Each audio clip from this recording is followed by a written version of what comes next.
देखो next group है हमारा, ग्रुप नहीं सॉरी नेक्स्ट टॉपिक है ब्लड ग्रुप। ठीक है, as you know blood of human beings differ in certain aspects though it appears to be similar.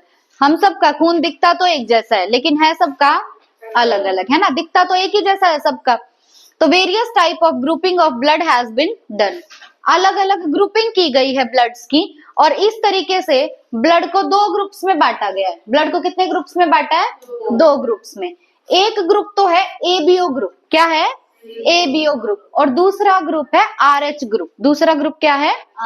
RH group. ठीक है, are widely used over the world. तो पूरे world में blood को दो ग्रुप्स में बांटा गया है। पहला ग्रुप है एबीओ ब्लड ग्रुप। पहला ब्लड ग्रुप कौन सा है?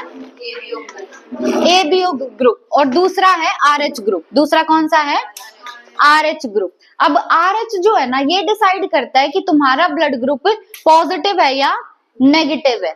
और ए, बी और ओ में से क्या है? किसी का ब्लड ग्रुप ए हो सकता है, किसी का बी हो सकता है, किसी का ओ हो सकता है, या किसी का ए बी हो सकता है। ठीक है, अब यहां से तो हमने डिसाइड कर लिया ब्लड ग्रुप ए, बी, ओ या ए बी है। यहां से क्या डिसाइड करेंगे कि पॉजिटिव है या नेगेटिव है? जिसमें आर एच होगा उसका पॉजिटिव, जिसमें आर एच नहीं होगा उसका नेगेटिव होगा। ठीक है, आगे समझेंगे इसको अच्छे से। देखो अब पहली ग्रुपिंग कौन सी है? ABO grouping. तो ABO grouping is based on the presence और absence of two surface antigens on the RBC namely A and B. ABO जो ब्लड ग्रुपिंग है, इसमें हम कैसे डिसाइड करेंगे कि किसका ब्लड ग्रुप क्या है? On the basis of presence या absence of A and B. अगर ए या बी प्रेजेंट है या एब्सेंट है, उसके बेसिस पे हम बताएंगे ब्लड ग्रुप कौन सा है। ए और बी क्या है? ए और बी है एंटीजन्स। ए और बी क्या है? एंटीजन्स। और ये दोनों सरफेस एंटीजन है। सरफेस एंटीजन मतलब ये किसकी सरफेस पे होंगे? आरबीसी की सरफेस पे। आरबीसी है, आरबीसी मतलब रेड ब्लड सेल। अब उस आरबीसी की सरफेस पे दो एंटीजन, वो दो एंटीजन है ए एंटीजन और बी एंटीजन। क्या है? ए एंटीजन और बी एंटीजन। अब इन ए और बी के बेस पे हम देखेंगे कि ब्लड ग्रुप कौन सा है। ठीक है, कि ये प्रेजेंट है या एब्सेंट है, उसके बेसिस पे हमें पता चल जाएगा ब्लड ग्रुप कौन सा है। ठीक है, ब्लड ग्रुप कितने पॉसिबल है इससे? चार, ए, बी, ओ और ए बी। चार ब्लड ग्रुप पॉसिबल है। कौन सा ब्लड ग्रुप है वो हम डिसाइड करेंगे बाय द प्रेजेंस और absence of A and B. और ए और बी किसकी सरफेस पे प्रेजेंट है? आरबीसी की सरफेस पे। ए और बी है क्या? एंटीजन। अब एंटीजन होते क्या है? एंटीजन जो है वो ऐसे केमिकल होते हैं जो हमारे इम्यून रिस्पॉन्स को इंड्यूस करते हैं। इम्यून रिस्पॉन्स क्या है हमारा? कि जब भी बाहर से बॉडी में कोई भी फॉरेन चीज आती है तो हमारी बॉडी उसके लिए रिस्पॉन्स देती है। ठीक है, वो क्या है? हमारा इम्यून रिस्पॉन्स। अब कोई भी चीज बाहर से आएगी तो वो हमारे इम्यून सिस्टम को इंडक्शन देगी, सिग्नल देगी कि अब काम कर। ठीक है, तो वो क्या है? हमारा इम्यून रिस्पॉन्स। तो एंटीजन क्या होते हैं? ऐसे केमिकल जो हमारे इम्यून रिस्पॉन्स को इंड्यूस करते हैं, स्टिमुलेट करते हैं। जैसे बाहर से अगर डस्ट आता है तो हम क्या करते हैं? स्नीज करते हैं, स्नीजिंग होती है ना, तो वो भी क्या है? हमारे इम्यून रिस्पॉन्स का ही पार्ट है। हम क्या दे रहे हैं? हमारा इम्यून सिस्टम क्या दे रहा है? रिस्पॉन्स दे रहा है कि बाहर से क्या आया, कोई भी फॉरेन पार्टिकल आया और उसके लिए क्या दिया हमारी बॉडी ने? Immune response. तो वो फॉरेन पार्टिकल क्या हो सकता है? कोई भी केमिकल हो सकता है या कोई भी डस्ट पार्टिकल हो सकता है, कुछ भी हो सकता है। तो एंटीजन्स क्या है? पहली बात तो केमिकल्स हैं, और ये हमारे इम्यून रिस्पॉन्स को क्या करते हैं? इंड्यूस करते हैं। कहाँ पे प्रेजेंट होंगे और भी एंटीजन? आरबीसी की सरफेस पे। अब देखो similarly the plasma of different individuals contain two natural antibodies. अब ब्लड किस किस से मिलके बना हुआ था? प्लाज्मा, फॉर्म्ड एलिमेंट्स और फ्लूइड मैट्रिक्स। इन तीन चीजों से मिलके बना था। ठीक है, तो एक तो ब्लड का पार्ट था प्लाज्मा। अब फॉर्म्ड एलिमेंट्स में क्या क्या था? आरबीसी, डब्ल्यूबीसी और प्लेटलेट्स। अब जो ये ए और बी एंटीजन है ये तो है आरबीसी की सरफेस पे, मतलब फॉर्म्ड एलिमेंट्स में। और जो हमारा प्लाज्मा है उस प्लाज्मा के अंदर प्रेजेंट होंगी एंटीबॉडीज। क्या प्रेजेंट होंगी?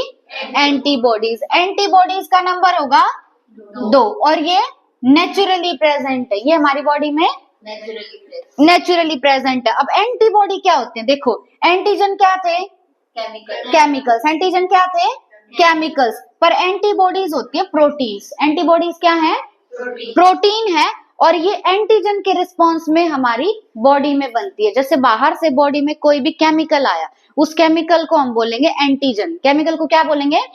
एंटीजन। उस एंटीजन के खिलाफ हमारी बॉडी में बनेगी एंटीबॉडी। क्या बनेगी? एंटीबॉडी। तो एंटीबॉडी कहाँ बनती है? हमारी बॉडी के अंदर। किसके रिस्पॉन्स में? एंटीजन के रिस्पॉन्स में। एंटीजन का नेचर क्या है? केमिकल। एंटीबॉडी का नेचर क्या है? प्रोटीन। ठीक है। द डिस्ट्रीब्यूशन ऑफ, अच्छा एंटीबॉडी बनती कहाँ पे है? प्लाज्मा में। कहाँ बनेगी? प्लाज्मा में। तो plasma of different individual contains कितनी एंटीबॉडी? 2 नेचुरल एंटीबॉडीज, जो कि नेचर में कैसी हैं? प्रोटीन। अब the distribution of antigen and antibody in the 4 groups of blood A B and O are given in table. इस टेबल में पढ़ना है। देखो, you probably know that during blood transfusion any blood can not be used.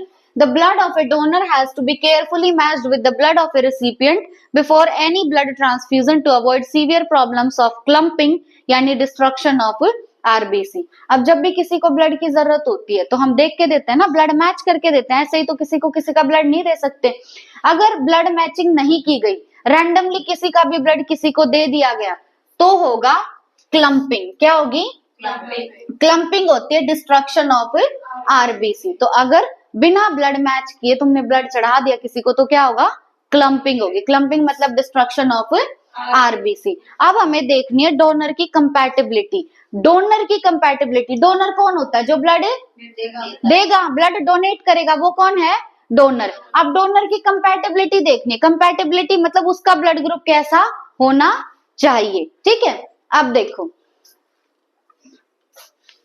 जैसे अगर किसी भी इंसान का ब्लड ग्रुप ए है, तो उसकी आरबीसी पे कौन सा एंटीजन प्रेजेंट होगा? ए। कौन सा एंटीजन होगा? ए। ये आरबीसी की सरफेस है, आरबीसी की सरफेस पे ए एंटीजन प्रेजेंट है। ए एंटीजन प्रेजेंट है तो ब्लड ग्रुप कौन सा? ए। अब एंटीजन ए है तो उसकी बॉडी में एंटीबॉडी कौन सी होगी? बी। एंटी ए तो हो नहीं सकता उसमें, एंटी ए हो गया तो वो तो इसको खत्म कर देगा। अगर इसकी बॉडी में एंटी ए होता तो इसका ब्लड ग्रुप ए होता ही नहीं। क्यों? क्योंकि इसको रहने ही नहीं देता, वो खत्म कर देता। तो क्या होगा? एंटी ए तो इसमें होगा नहीं। अब अगर इसकी सरफेस पे ए ना होके बी एंटीजन प्रेजेंट है, बी एंटीजन प्रेजेंट है तो इस पर्सन का ब्लड ग्रुप क्या होगा? बी।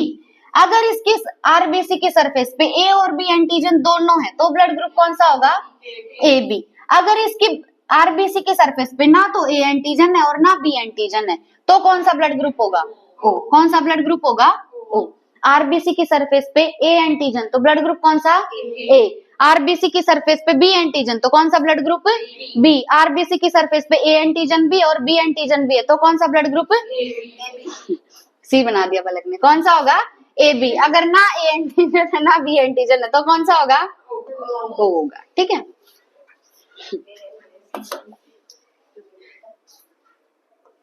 अब देखो, ब्लड ग्रुप है पर्सन का ए। पर्सन का ब्लड ग्रुप अगर ए है तो उसकी आरबीसी की सरफेस पे एंटीजन कौन सा? ए एंटीजन होगा। लेकिन अगर इसकी बॉडी में तुमने एंटी ए डाल दिया, एंटी ए डाल दिया तो उसका ब्लड ग्रुप ए रह ही नहीं पाएगा। तो इसीलिए उसकी बॉडी में एंटीबॉडी कभी भी एंटी ए नहीं होगी। ए तो है ही एंटीजन, एंटी ए डाल दिया तो रहेगा ही नहीं, तो उसका उल्टा होगी। कौन सी एंटीबॉडी होगी? एंटी बी होगी उसकी बॉडी में। अब जो भी डोनर होगा, मतलब अगर इस इंसान को ब्लड की जरूरत है तो उसको ब्लड कौन कौन दे सकता है? या तो कौन देगा? ए वाला। या कौन देगा? ओ वाला। अब इन्होंने क्यों दिया? क्योंकि जो ए वाला, ए ब्लड ग्रुप वाला पर्सन है, उसकी आरबीसी की सरफेस पे कौन सा एंटीजन होगा? ए एंटीजन होगा। और उसकी बॉडी में एंटीबॉडी कौन सी होगी? एंटीबी। कौन सी होगी? एंटीबी। अब मान लो तुमने इस पर्सन को दे दिया बी ब्लड ग्रुप दे दिया, बी ब्लड ग्रुप दिया तो उसकी बॉडी में कौन सी एंटीबॉडी है? Anti B. Anti A. अगर बी ब्लड ग्रुप है तो एंटीबॉडी कौन सी होगी? Anti A. अब इसको तुमने दे दिया वो ब्लड ग्रुप, कौन सी एंटीबॉडी आ गई इसमें? Anti A. क्या आ गई? नहीं समझ रहे तुम लोग? यही है, मोटे दिमाग के ना। देखो, कोई भी पर्सन है, ठीक है, उस पर्सन का ब्लड ग्रुप क्या है, ए ब्लड ग्रुप है उस पर्सन का, ठीक है। अब अगर उसका ब्लड ग्रुप ए है तो उसका जो खुद का ब्लड है, उसके ब्लड के प्लाज्मा में एंटीबॉडी कौन सी होगी, इसके प्लाज्मा में एंटीबॉडी कौन सी है, एंटीबी। मतलब इस एंटीबी से इस इंसान को कोई भी खतरा नहीं है, ठीक है। अब हमने बाहर से इसको जो ब्लड है वो ब्लड दे दिया बी ग्रुप वाला। कौन सा ब्लड दे दिया, बी ग्रुप वाला। अब इस ब्लड के प्लाज्मा में कौन सी एंटीबॉडी होगी, एंटी ए। कौन सी एंटीबॉडी होगी, एंटी ए। अब ये एंटी ए जो एंटीबॉडी है ये जाएगी इस पर्सन में, क्या ये इसके आरबीसी को रहने देगी, नहीं रहने देगी, क्योंकि एंटीजन कौन सा है, ए, और एंटीबॉडी कौन सी आ गई, ए एंटी आ गई, मतलब ए के खिलाफ वाली आ गई, तो ये ए को नहीं रहने देगी, मतलब आरबीसी की क्लम्पिंग हो जाएगी, डिस्ट्रक्शन ऑफ आरबीसी हो जाएगा, समझ रहे हो। तो इसीलिए हम इसको कौन सा ब्लड देंगे, ए ग्रुप वाला ब्लड देंगे। ए वाला दिया तो एंटीबॉडी कौन सी गई, एंटीबी, कोई दिक्कत नहीं है। तुमने दिया O blood group, O blood दिया अगर तुमने, तो इसके पास कौन सा एंटीजन है ही नहीं, इसके पास ना तो ए एंटीजन है और ना बी एंटीजन है। कोई भी एंटीजन नहीं है तो एंटीबॉडी कौन कौन सी हो सकती है इसके पास, एंटी ए भी हो सकती है और एंटी बी भी हो सकता है, ठीक है। अब देखो, अगर किसी पर्सन का ब्लड ग्रुप है बी, ब्लड ग्रुप अगर बी है तो उसकी आरबीसी की सरफेस पे कौन सा एंटीजन, एंटीजन कौन सा, एंटीजन बी होगा, लेकिन एंटीबॉडी उसके प्लाज्मा में एंटी ए होगी। अब इसको ब्लड ग्रुप, ब्लड कौन कौन दे सकता है, डोनर कौन कौन हो सकता है, एक तो बी वाला और एक ओ वाला। अगर किसी पर्सन का ब्लड ग्रुप है ए बी, ब्लड ग्रुप अगर ए बी है तो उसका जो आरबीसी की सरफेस पे एंटीजन होगा वो ए बी होगा और बी भी होगा। अब इसकी आरबीसी पे ए एंटीजन भी और बी एंटीजन भी है, तो क्या इसके प्लाज्मा में कोई एंटीबॉडी हो सकती है, नहीं हो सकती ना, क्योंकि इसके पास तो दोनों एंटीजन है, तो इसके पास ना तो एंटी ए एंटीबॉडी होगी ना एंटी बी एंटीबॉडी होगी, मतलब नील, मतलब कोई भी एंटीबॉडी इसकी बॉडी में नहीं है। तो इसको ब्लड कौन कौन दे सकता है, ए बी वाला दे सकता है, ए वाला दे सकता है, बी वाला, और ओ तो सब कोई दे सकता है, ठीक है। उसके बाद है O blood group. O blood group अगर है तो आरबीसी की सरफेस पे कौन सा एंटीजन होगा, कोई भी एंटीजन नहीं होगा। कोई भी एंटीजन नहीं है तो यहाँ तो दोनों एंटीबॉडी हो सकती हैं, एंटी ए एंटीबॉडी भी हो सकती है और एंटी बी एंटीबॉडी भी हो सकती है। अब ओ वाले को ब्लड ग्रुप सिर्फ कौन दे सकता है, ओ वाला दे सकता है। क्यों, और कोई क्यों नहीं दे सकता, एंटीजन आ जाएंगे, क्या आ जाएंगे, एंटीजन आ जाएंगे, और उन एंटीजन्स के खिलाफ इसकी बॉडी में क्या है, एंटीबॉडीज है, क्या है, एंटीबॉडीज है। अगर कोई और ब्लड देगा इसको तो इसके बॉडी में क्या आ जाएंगे, एंटीजन, और उसके खिलाफ है इसकी बॉडी में एंटीबॉडी, ठीक है। कितने ब्लड ग्रुप हैं टोटल, 4। आया ये समझ, बहुत इंपॉर्टेंट है। उसके बाद from the above mentioned table it is evident that group O blood can be donated to persons with any other blood group and hence O individuals are considered universal donor। ठीक है, पता है ना तुम्हें ये तो। O वाले को हम क्या बोलते हैं, यूनिवर्सल डोनर, क्योंकि वो बेचारा सबको दे सकता है पर ले किसी से नहीं सकता, सिर्फ खुद O वाले से ले सकता है। लेकिन जो AB वाले पर्सन है, AB वाले क्या होंगे, वो किसी से भी ले सकते हैं, ठीक है, can accept from any person, और ए बी वाले से भी ले सकते हैं, इसीलिए ए बी वाले को क्या बोलेंगे, यूनिवर्सल। देखो, ए बी ब्लड ग्रुप वालों को क्या बोलते हैं, यूनिवर्सल रेसिपिएंट्स, और ओ वालों को यूनिवर्सल डोनर। मतलब ओ वाले किसी को भी दे सकते हैं पर ए बी वाले सबसे ले सकते हैं, ठीक है, वो क्या है, यूनिवर्सल रेसिपिएंट्स। अब नेक्स्ट है RH ग्रुपिंग। देखो RH ग्रुपिंग में क्या होगा, another antigen, the RH antigen similar to one present in rhesus monkey, hence RH is also observed on the surface of RBC of majority nearly 80% of humans। अब ये जो RH antigen है ना, RH antigen हमें सबसे पहले मिला था rhesus monkey में। किसमें मिला था, rhesus monkey में। मतलब इस मंकी में हमें एक एंटीजन मिला था, तब तक इसका कोई नाम नहीं था। अब इसके पहले 2 लेटर क्या नाम के, RH, तो वो एंटीजन इसमें मिला था, इसीलिए उस एंटीजन का नाम हमने रख दिया RH एंटीजन रख दिया। अब ये जो RH एंटीजन है ना, ये हमें 80% जनता में मिलता है, ठीक है, 80% जनता में RH एंटीजन प्रेजेंट है, ठीक है।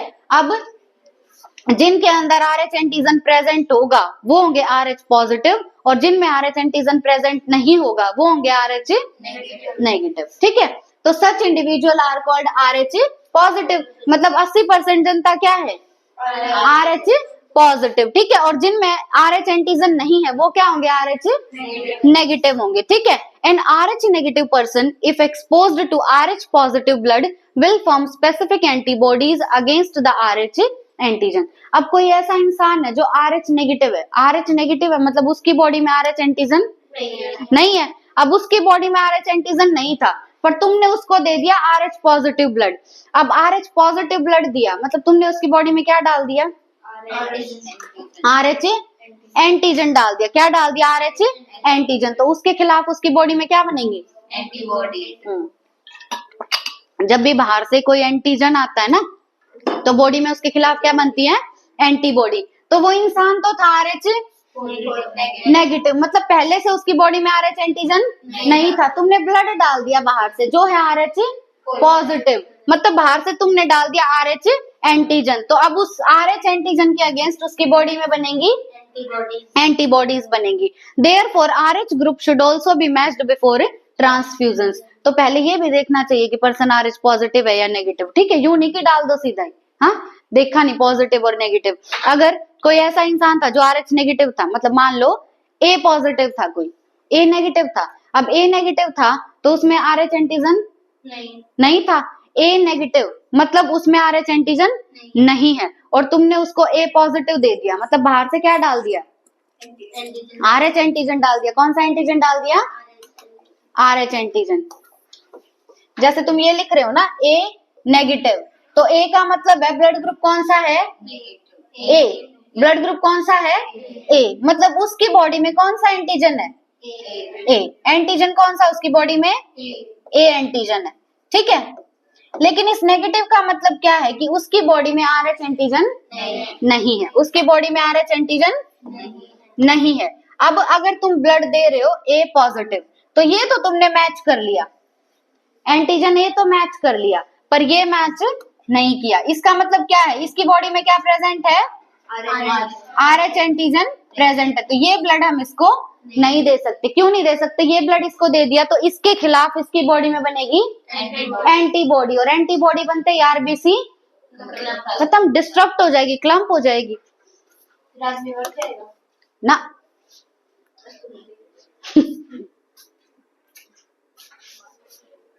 देखो अब एक स्पेशल केस है RH इनकम्पैटिबिलिटी का। इनकम्पैटिबिलिटी का मतलब होता है मिसमैचिंग, इनकम्पैटिबिलिटी मतलब मिसमैचिंग। RH मिसमैचिंग का या RH इनकम्पैटिबिलिटी का एक केस पढ़ना है हमें, वो है between the RH negative blood of a pregnant mother with the RH positive blood of the fetus. जो मदर है प्रेग्नेंट, ठीक है, मदर का ब्लड है RH नेगेटिव। बहुत ध्यान से समझना है इसको, बहुत कंफ्यूजिंग होता है ये। मदर का ब्लड कैसा है, RH नेगेटिव। अब मदर का ब्लड RH नेगेटिव है तो क्या मदर की बॉडी में RH एंटीजन है, नहीं है, मदर की बॉडी में RH एंटीजन नहीं है। ठीक है, और जो फीटस है, जो उसका बच्चा है, मान लो वो हो गया RH पॉजिटिव, बच्चा कैसा हो गया, RH पॉजिटिव हो गया। ठीक है, अब RH antigen of the fetus do not get exposed to RH negative blood of the mother in the first pregnancy as the two bloods are well separated by the placenta. अब उस mother की first pregnancy है, मतलब वो उसका first child है, ठीक है, वो भी प्रेग्नेंट है। मदर का ब्लड कैसा, RH नेगेटिव, मतलब मदर की बॉडी में भी RH एंटीजन नहीं है, पर फीटस का कैसा है ब्लड, RH पॉजिटिव, मतलब फीटस का जो ब्लड है उसमें RH एंटीजन है। लेकिन कोई भी चांस ऐसा नहीं है कि ये फीटस का ब्लड मदर के ब्लड में चला जाए। क्यों, क्योंकि दोनों का ब्लड सेपरेटेड है बाय प्लेसेंटा, दोनों का ब्लड सेपरेटेड है बाय प्लेसेंटा। तो फर्स्ट प्रेगनेंसी में ऐसा बिल्कुल नहीं होता कि बच्चे का ब्लड माँ के ब्लड में चला जाए। अगर चला जाता बच्चे का ब्लड माँ के ब्लड में, तो माँ के ब्लड में क्या जाता, कौन सा एंटीजन, RH एंटीजन। उसके अगेंस्ट माँ की बॉडी में क्या बनती, एंटीबॉडी बनती, और RBC का डिस्ट्रक्शन हो जाता। पर फर्स्ट प्रेगनेंसी में ऐसा नहीं हुआ, वही पढ़ेंगे ना अभी आगे। फर्स्ट प्रेगनेंसी में ऐसा नहीं हुआ। क्यों नहीं हुआ फर्स्ट प्रेगनेंसी में ऐसा, क्योंकि मदर और फीटस दोनों का ब्लड सेपरेटेड था बाय प्लेसेंटा। पर अब होता क्या है कि जैसे बेबी की डिलीवरी होती है ना, तो उस टाइम चांसेस है कि थोड़ा बहुत जो ब्लड है बच्चे का, डिलीवरी के टाइम तो है ना पॉसिबल, थोड़ा बहुत बच्चे का ब्लड कहाँ जा सकता है, मदर में जा सकता है। जब बच्चा माँ के पेट में था तब तो नहीं गया ब्लड, पर डिलीवरी के टाइम तो थोड़ा थोड़ा बहुत ब्लड माँ के बॉडी में जा सकता है। तो अब होगा क्या, फर्स्ट प्रेगनेंसी में कोई दिक्कत नहीं आई, अब सेकंड प्रेगनेंसी में देखना क्या होगा। However, during the delivery of the first child, there is possibility of exposure of the maternal blood to small amounts of the RH positive blood from the fetus. जब डिलीवरी हो रही है बच्चे की तो चांसेस है कि थोड़ा बहुत ब्लड माँ की बॉडी में चला जाए बच्चे का, ठीक है। अब RH एंटीजेंस कहाँ पे है? In such cases, the mother starts preparing antibodies against RH antigen in her blood. अब थोड़ा बहुत ब्लड कहाँ चला गया, डिलीवरी के टाइम माँ के ब्लड में चला गया, माँ के ब्लड में वो थोड़ा बहुत ब्लड गया है जो RH पॉजिटिव गया है, तो अब माँ की बॉडी में कौन सा एंटीजन चला गया, RH एंटीजन चला गया। माँ की बॉडी में RH एंटीजन चला गया तो मदर क्या बनाने लगेगी, एंटीबॉडी, यानी अब मदर की बॉडी में प्रेजेंट है antibodies against RH antigen, RH antigen के अगेंस्ट अब मदर की बॉडी में एंटीबॉडी प्रेजेंट है, ठीक है। अब क्या हुआ, in case of her subsequent pregnancies, अब जब दोबारा वो प्रेग्नेंट होगी तो क्या होगा, the RH antibodies from the mother यानी RH negative can leak into the blood of fetus RH positive and destroy the fetal RBC। अब मदर की बॉडी में क्या बन गए, एंटीबॉडी बन गए, क्या बन गए, एंटीबॉडीज, और ये एंटीबॉडीज अब जा सकते हैं बच्चे के पास, कहाँ जा सकते हैं, बच्चे के पास। मदर तो अब भी कैसी है, RH नेगेटिव, कैसी है, RH नेगेटिव, लेकिन उसके ब्लड में कौन सी एंटीबॉडी आ गई, RH एंटीजन के अगेंस्ट उसकी बॉडी में एंटीबॉडीज आ गई। अब ये एंटीबॉडीज जा सकती है बच्चे के पास और बच्चे के RBC को खत्म कर सकती हैं, ठीक है। तो इसको बोलते हैं इरिथ्रोब्लास्टोसिस फिटालिस। अब क्यों बोलते हैं इसको ऐसा, देखो इसने फेटल RBC को क्या किया, डिस्ट्रॉय कर दिया। This could be fatal to the fetus and could cause severe anaemia and jaundice to the baby. या तो बच्चे की डेथ हो जाएगी या फिर दो बीमारी हो सकती है बच्चे को, एक तो बहुत भयंकर एनीमिया हो सकता है, क्या हो सकता है, एनीमिया, या उसको हो सकता है जॉन्डिस, या क्या हो जाएगा, जॉन्डिस, या तो बच्चे की डेथ, या दो बीमारी हो सकती है, सीवियर एनीमिया और जॉन्डिस हो सकता है, ठीक है। अब this condition is called erythroblastosis fetalis. Fetalis का मतलब होता है बच्चे की डेथ, फिटालिस मतलब फीटस की डेथ। इरिथ्रो, इरिथ्रो वर्ड किससे रिलेटेड है, RBC से रिलेटेड। ब्लास्टोसिस मतलब फटना, ब्लास्ट होना, तो जो RBC है वो क्या होगी, ब्लास्ट होगी, डिस्ट्रक्ट होगी और उससे बच्चे की डेथ होगी। तो पूरा नाम क्या है, इरिथ्रोब्लास्टोसिस फिटालिस, ठीक है। ये केस किसका है, RH इनकम्पैटिबिलिटी का, किसका केस है, RH इनकम्पैटिबिलिटी का। लेकिन इसको अवॉइड किया जा सकता है, इसको कैसे, this can be avoided by administering anti-RH antibodies to the mother immediately after the delivery of the first child।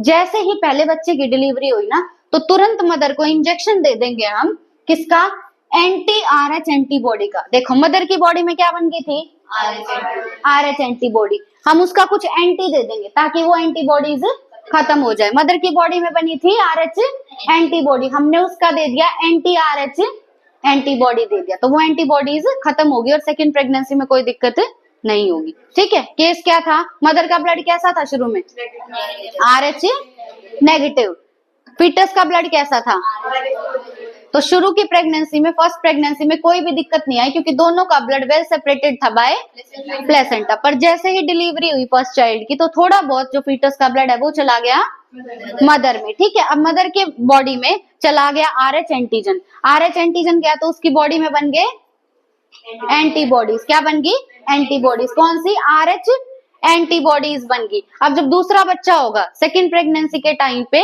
जो चाइल्ड है उस चाइल्ड की डेथ हो जाएगी, क्यों, क्योंकि उसकी RBC डिस्ट्रक्ट हो जाएगी, क्योंकि मदर की बॉडी में पहले से ही प्रेजेंट है RH एंटीबॉडीज, क्या प्रेजेंट है, RH एंटीबॉडीज।